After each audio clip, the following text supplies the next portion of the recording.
call. Percayalah, HTC NE49 masih wujud lagi kan brand HTC ni. Dulu dia brand telefon kan. Dan lain ni dia buat keluar ni. Dia bak pula. Dia bentuk acah-acah futuristik. Aku dah try seminggu 2 minggu lah naknya.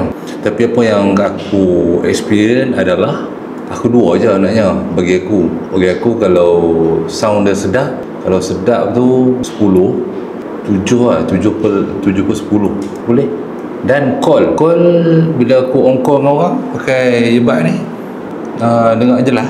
Dia bukan kira mic dia okey lah. Boleh bukan pakai pad sangat.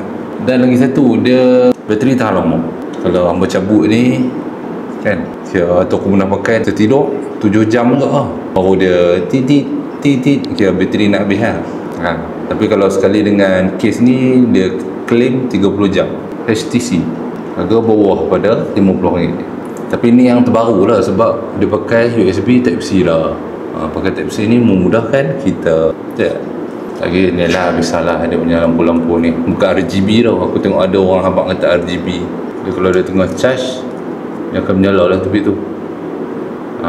Kalau terangkat tu maksudnya dia tengah connected. HTC ni untuk earbud, untuk thumbnail.